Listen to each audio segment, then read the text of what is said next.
Recette du jour, on fait maintenant des cuisses de canard braisées. Donc, dans une autre recette, j'avais utilisé un canard entier sur lequel on a détaché les cuisses. Ce sont exactement les mêmes cuisses qu'on va utiliser, les deux cuisses. Si, exemple, vous êtes plus que deux dans une famille à vouloir manger des cuisses de canard, au lieu d'acheter des canards entiers, allez-y avec un canard entier, puis après, allez vous acheter uniquement les cuisses du canard. Pour les prochains ingrédients, nous allons avoir besoin de 2 à 3 carottes coupées en tronçons, 1 à 2 oignons coupés en quartiers, 2 branches de céleri coupées en quartiers, une belle gousse d'ail, allez-y avec l'ail du Québec. C'est toujours bien meilleur, c'est beaucoup plus goûteux.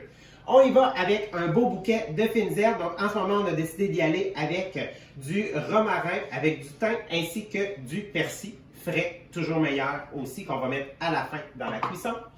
Des grains de poivre, du sel et notre bouillon de poulet. Donc, bouillon de poulet, vous pouvez l'avoir déjà fait maison, par exemple. Sinon, si vous ne l'avez pas, évitez le bouillon de poulet en poudre. Allez-y avec le concentré, le Bovril, que souvent on appelle ça. Ça va être beaucoup plus intéressant. Donc, première des étapes, parce que c'est une recette qui se fait en 2 étapes, on va venir utiliser les Ultra Pro, donc nos contenants qui vont au four. Donc, vraiment, là, ça remplace tout simplement un plat de Pyrex. Ce qui est fun, c'est que c'est super léger, ça colle pas, ça refroidit rapidement. On adore. Donc, on va venir prendre nos légumes. Comme étant donné, on va faire rôtir nos cuisses de canard. Au lieu de les faire rôtir dans la poêle, okay, pour donner une coloration, on va faire cette étape-là au four. Donc, qu'est-ce que je vais faire? C'est que je vais venir tout simplement couvrir le fond de mon Ultra Pro avec mes différents légumes. Puis là, on va les mélanger juste pour pas que les carottes soient juste toutes d'un côté et les oignons de l'autre. Donc, on vient mélanger ça grossièrement comme ça. Qu'est-ce que je vais venir faire? C'est que je vais venir, en fait, ajouter un peu de sel. Et voilà. Pas trop parce qu'il y en a quand même aussi ici dans notre bouillon. Et là, qu'est-ce que je vais faire? C'est que je vais venir déposer les cuisses sur le dessus de mes légumes. Tout simplement comme ça. Et voilà. Et là maintenant, qu'est-ce qu'on va faire? Ça va être la première étape. On va prendre ce plat-là sans le couvercle. On va l'envoyer au four à 400 degrés Fahrenheit pendant au moins je ne veux pas vous donner de mauvaises informations, pendant au moins 20 à 30 minutes. Donc, qu'est-ce que ça va faire? C'est que les légumes vont commencer à relâcher un peu d'eau, mais les cuisses du canard vont vraiment se mettre à griller sur le dessus.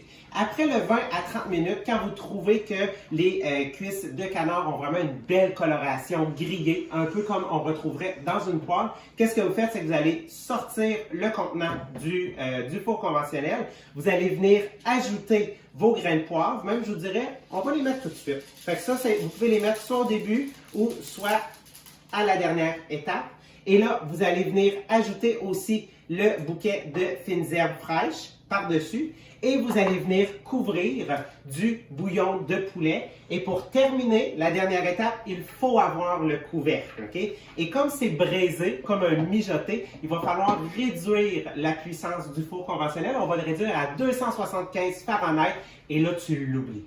Tu l'oublies pendant 2, 3, 4 heures. Bref, fais juste le regarder une fois de temps en temps. Fait que toutes les saveurs vont venir se concentrer à l'intérieur. Puis quand tu sais que c'est cuit, c'est quand tu vois vraiment que la viande va se détacher facilement de l'œuf. Et voilà, aussi simple que ça. Pas compliqué de faire du canard braisé.